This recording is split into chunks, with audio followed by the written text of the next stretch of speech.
Yeah, hi friends. This is Ravi Kanth Miriyala. Today, I would like to discuss a little bit about this company's amendment rules 2023. Yeah, as the audits are already started, obviously for listed companies. Listed companies means Ind AS compliant companies. I think they need to focus and they need to take note of these amendments in finalizing the financial statements. Yeah, let's have a quick look. I don't think so I'll take too much of time, but this will be useful for, updation. Yeah.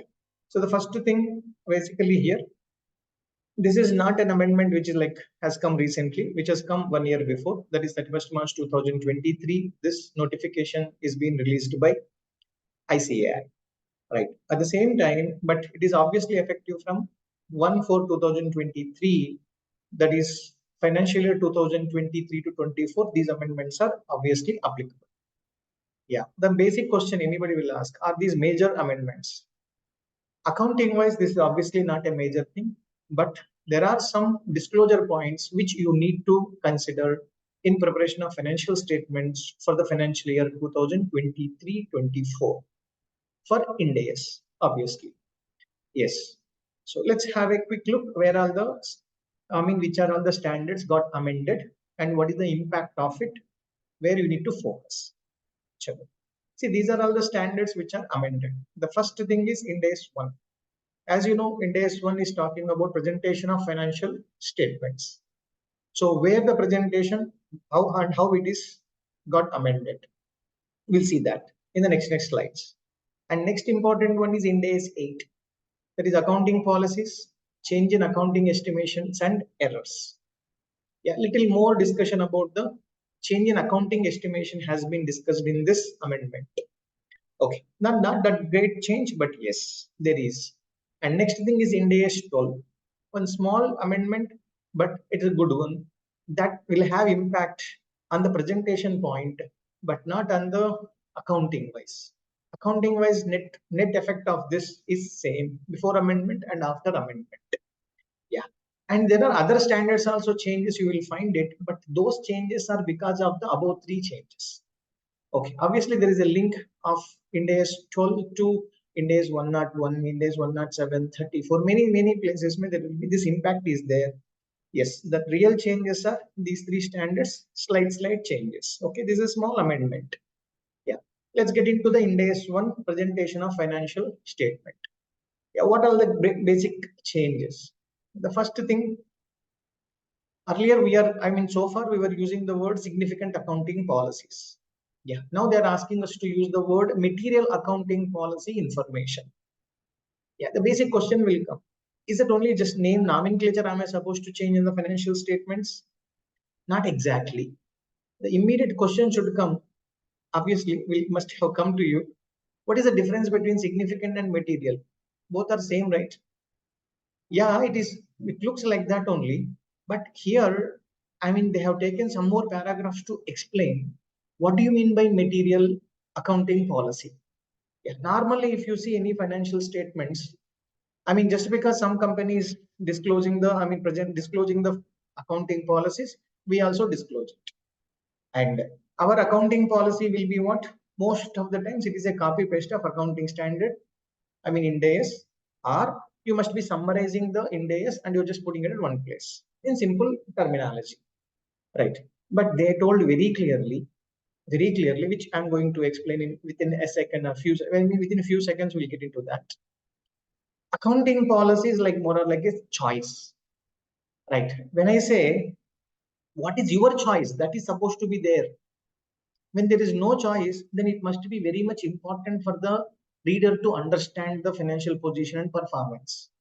Otherwise, if you feel like immateriality is not with respect to amount. Immateriality, it may not be required. You don't need to focus so much on that. Considering from the reader's angle, then you don't need to give such kind of accounting policy. Okay, let's see. What do you mean by I told you it's not just nomenclature change in the accounting policy where there is a significant correct. No, you just need to think of this. So they have actually substituted the things and these are the words which are added. Just for your reference, I just brought the paragraph as it is. The entity shall disclose material accounting policy information. Yes. Accounting policy information is material. Yes. When considered together with other information included in the entity's financial statements, it can reasonably be expected to influence the decisions of the users of general purpose financial statement and the financial statements. Yes. So from the reader's angle, okay, yeah, straight away it may be relevant, I mean, important material. If not straight, yes, link it to some other standards, link it to some reading with another information. If you feel that is material, yes, obviously you are supposed to disclose. They have added few more paragraphs. Let's have a quick look about it. The important points of this, I mean, they have added 117A to 117E, but out of that 117A talks about like this. Accounting policy related to immaterial transactions. You don't need to give a disclosure. Yeah, what is immaterial? Again, they came out with some information. Yeah, see, they are saying straight away, suppose say, sir, we have a foreign exchange fluctuation, gain or loss something. How much is it to your company? It's hardly anything. Okay, it is not even 1% of my profits or my whatever it is, revenue. Then what is the point of disclosing that? Okay, right. Sometimes, okay, sir, even if I disclose it, the basic question anybody will ask this in normal circumstance. Okay, if I disclose something, what is wrong? So you are dumping the data, basically. In one of the videos of IASB chairman also, they say like, this is not what we are expecting the presentation of IFRS financial statements, right? I mean, people are dumping the data like 200 pages, 300 pages of information. You are dumping the data on the users so that they will not understand what is required, what is not required also. So it is indirectly misleading. That is what you need to focus. Okay, which is not necessary. You don't need to give that point accounting policy. Okay, yes. Whenever I say immaterial, yes, you have to obviously will have a professional judgment. Next, even though the amount might be insignificant sometimes, but the policy itself could be significant due to the type of transaction or event or circumstances. Yeah, that's where the professional judgment is something involved. Right. Next, one more point. Accounting policy related to all. Okay, all the material numbers. Also not necessary. It is not necessary. Okay, right. That's what you should take a call. It is not, standard is not mandating like every accounting policy is supposed to be there in the financial statement, and otherwise you will be punished. Nothing like that. If you feel it is relevant and it is correct, it will help the user to read such kind of information. Then you provide the information. Otherwise, unnecessary, it is not required. Okay, obviously. Right. So the next important points of 117B, this is something more interesting and more beautiful, I feel. Accounting policy is material if that helps the users. This is what we are talking from the beginning. Consider the materiality. Yes, you have to take into account many things, many aspects actually. Yeah. Suppose which are all field as which one do you feel it is material? Yeah. First point, what they say, entity change its policy. It resulted into material change to the financial statements. Yes, you mandatorily have to give. This is considered as material.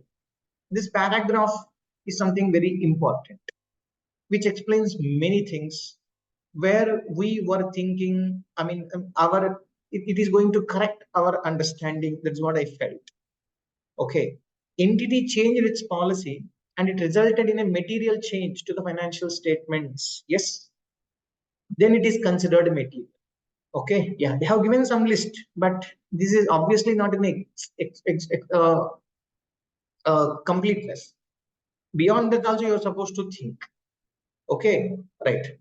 So now, what is the next point? It says chosen a policy from one or more options given by the Ind AS. Then it is immaterial. That is what we are trying to say. Any example? Yeah, many examples actually speaking. If you see inventory, very basic example. What is the method of accounting? What is the method? I mean, accounting policy for your inventory valuation. It may be FIFO method, it may be weighted average method, it may be a standard cost method, it may be a retail cost method, whatever your company is following. Here you have a choice.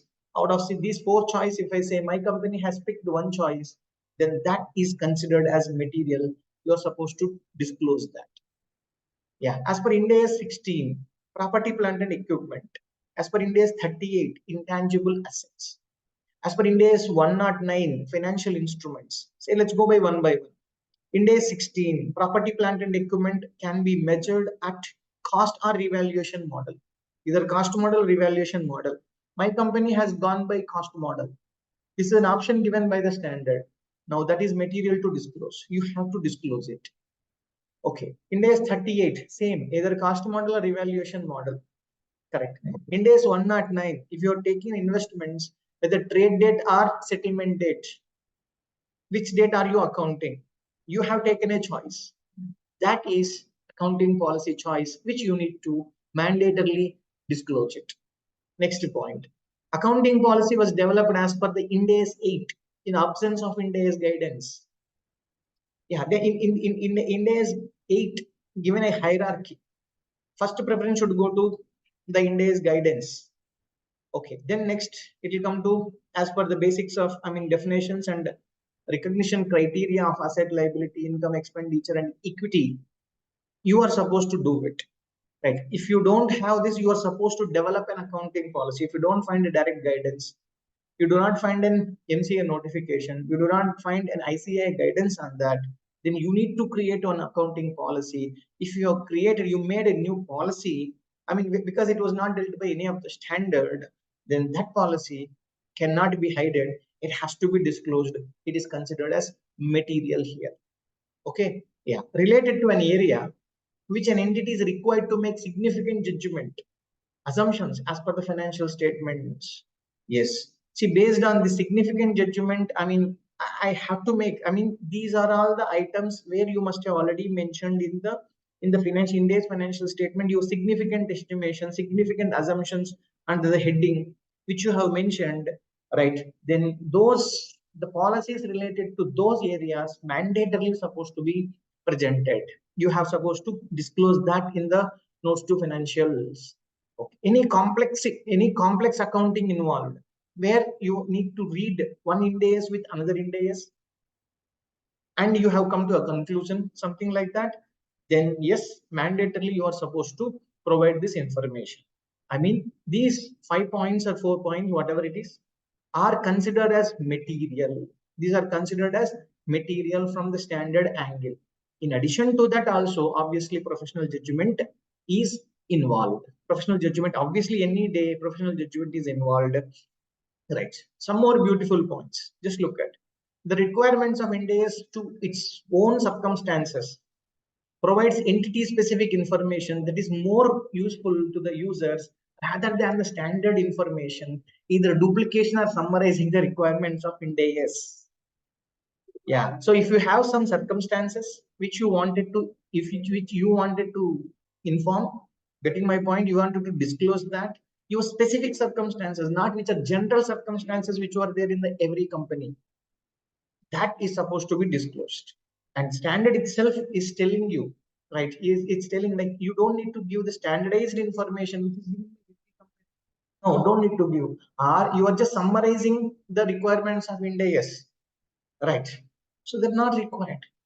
Right. So that repetition of the same data from the Ind AS to here, where there is no choice is involved, where there is no change in the accounting policy, where it is not relevant for the reading the circumstances, where more than one Ind AS is required, where you developed an account, where you have not developed any accounting policy. Under those circumstances, you can avoid giving that kind of information, which you felt that it's nothing great. You don't need to give that information in the presentation or financial notes to financial statements. Next, immaterial accounting policies should not obscure. Correct. Immaterial accounting policy should not be hidden. Correct. And so, end of the day, objective is you should not hide something, because immaterial policy disclosure should not lead to the hiding the material information.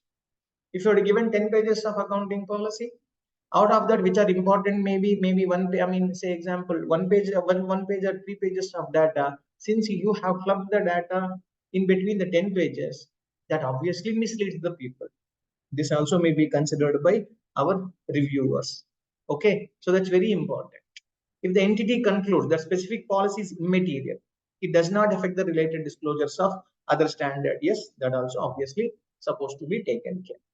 right? That's it. That is about Ind AS 1 related amendment. Let's look at a quick look at Ind AS 8. Okay. The accounting policies changes and change in accounting estimations and errors. This amendment is not a great amendment, but yes, something. I mean, it is actually explaining the earlier thing. Earlier, there were some small paragraphs or small lines were, it was assumed obviously correct only, but they are giving more and more clarity now. That's it. I don't take too much time on this. Definition of what is an accounting estimation. Earlier, the accounting estimation, it was not defined. Now it is defined. Accounting estimations are monetary amounts in the financial statements that are subject to measurement uncertainty. Yeah, general definition, what do we say? Accounting estimation is, I mean, where there is no precise, I mean, I can't measure it precisely, then obviously I should get into accounting estimation. That's the same thing. The measurement is not certain. I don't know exactly what's the life of the asset. I don't know what is the method of depreciation. Why you don't know? Method of depreciation is not an accounting policy. Method of depreciation is an accounting estimation. Your depreciation policy should reflect the pattern of consumption of future economic benefits. So how the asset is being consumed by your entity, accordingly, I mean, if you are consuming equally, then you should go by SLM. If you are consuming maximum in the first few years and then it's going to be dropped down over a remaining life, then a WDV may be relevant. Maybe sometimes based on the number of units of production, maybe sometimes based on the number of hours of usage of the item. So it is end of the day, it is not a choice. You have to observe the usage of the asset. Accordingly, you should select the thing, but it is not an accounting policy, it's an accounting estimation, right? So accounting estimations are correct. Now, those are which are, I mean, which are uncertain. I can't deal exactly things. So what are the points? Measured in a way that involves, yeah, some of the points they gave a much better clarity, I should say. Measured in a way that involves measurement uncertainty, which cannot be observed. Yes, need to be estimated. The first and foremost thing in Ind AS comes to the mind is fair market value. Yeah, fair market value of a share or brand or whatever it is. Say in the last year we have measured in one technique, one valuation technique I have used, maybe discounted cash flow method or some other method. In the next year, my valuer is trying to change the method. He found it, maybe now the information availability is more, or he found it this is not relevant under the given circumstance. I wanted to follow different accounting method. How does it, what does it amount to? Does it amount to change in policy? Does it amount to change in estimation? If it is change in estimation, prospective application. If it is a change in policy, retrospective application, and third balance sheet is supposed to be presented, so that has an impact. So that's going to be very clearly explained here. Yes, change in the measurement technique. Yes, change in the inputs. Yeah, earlier I was doing based on this, and now there is a small change in it. Valuation technique to determine the fair market value as per Ind AS 113 amounts to change in estimation. Very clearly they closed this. This amounts to change in estimation. No debate is required on this further. Change is required when there is an obviously change. These are the things. Change is mandatorily required when there is information is available. When you get more knowledge about particular thing, when our experiences goes up, then our understanding will be better. Yes, still may be uncertainty, but our estimation may be more nearer to the actual. Right? Change is required, and it is going to be accounted for prospectively. It was before also, now also. Prospective accounting. What do you mean by prospective accounting? Prospective is from now onwards, without considering the past. A simple definition, not a definition, simple explanation. From now onwards, you take it into account. Whatever happened in the past, forget about it. Okay, right. So that is what explained better. And correction of errors does not equal to change in error estimation. Correct. See this point. I had the data in the past. I have not considered it. If I had spent good amount of time, I would have considered and I would have come to a good amount of estimation. Got it? But I did not consider it something information which was available, but I didn't take into account. That amounts to change in error rather than change in estimation. Okay, that amounts to change in error. I mean, that amounts to error, but not change in estimation. Yeah, you had the data, you did not consider. If you had considered, you would have come to a different estimation. It is an error, doesn't amount to change in estimation. And the last amendment, which is with respect to Ind AS 12, income taxes. Okay, what is that? See, this was the paragraph 15, which was old. I mean, before, right? What was same thing? What has happened in the now? This is the one line which has been added now. Yeah, paragraph 15 talks about what? I mean, deferred tax liability, and paragraph 24 also with respect to deferred tax asset it talks. Same linings, right? I'll explain you that also. Deferred tax liability shall be created for all the taxable temporary differences except the following. Okay, in case of initial recognition of goodwill, obviously, if goodwill arises from the business combination, you're not supposed to do that. I mean, deferred tax liability on the goodwill, you're not supposed to calculate. So you're not supposed to consider. Initial recognition of an asset or liability in a transaction, which is not a business combination, at the same time, at the time of transaction, okay, affects the neither accounting profit nor taxable profit. Anyhow, these points were there in the beginning and the past also. Now, what is the new point which has come in? At the time of transaction does not give rise to equal taxable. I mean, earlier what we used to do? We used to take the net. Net means there is one asset, there is one liability. Both are linked actually. It's not independent. Okay, asset balance is 100 rupees, liability balance also 100 rupees. Net effect to me is equal to no temporary differences. That's why we were not recognizing deferred tax at all. Neither deferred tax asset, deferred tax liability. I mean, zero. But the standard now says nothing doing. If for the, I mean, asset also it may be deferred tax liability, or for liability deferred tax asset may come. Both are supposed to be recognized. So net effect is equal to zero. Net effect is equal to zero. Obviously, we'll be netting it off also if it is all arising from the same country's act. I mean, Indian act, I mean to say. Now, the point is here, right? But for the presentation purpose, how the deferred tax asset is arising, how the deferred tax liability is arising, you obviously need to provide the information. There it is. It is important. Yeah. Paragraph 24 talks about same lines with respect to deferred tax asset. What I showed you, paragraph 15, is deferred tax liability related. There also they added the same line. Let me explain you with the help of one small example about this, where you will get both numbers same. Just leases, the best example. Initially, what do? Your lease liability, mostly, yes, there is a possibility like if you had paid cash in advance, then it will not be same. But lease liability is equal to ROUA, yes, right? So then tax base for the both is equal to obviously nil. Hence, no deferred tax will come if you consider the net number.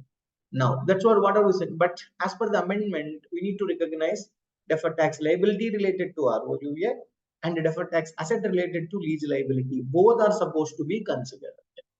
Okay, yeah. And you are supposed to disclose, I mean, say ROUA, 1000 rupees is there into 30% is, say, example tax rate. So 300 rupees of deferred tax liability, and the lease liability is equal to 1000 into 30%. 300 rupees is going to be deferred tax asset. Both will be presented. Okay, in the net effect is going to be zero. But yes, it is going to be presented in your notes to financial statements. One more example, present valuation of decommissioning, which is added to the property, plant and equipment. If you have a decommissioning liability and which is directly related to property, plant and equipment, what do we do generally? We'll debit property, plant and equipment and we'll credit the provision for decommission. Obviously, same amount.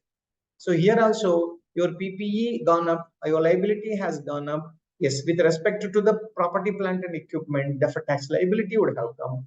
And with respect to the liability, deferred tax asset will come. But both are supposed to be recognized and should be presented in your financial statements. Okay, but you cannot do it in the net basis.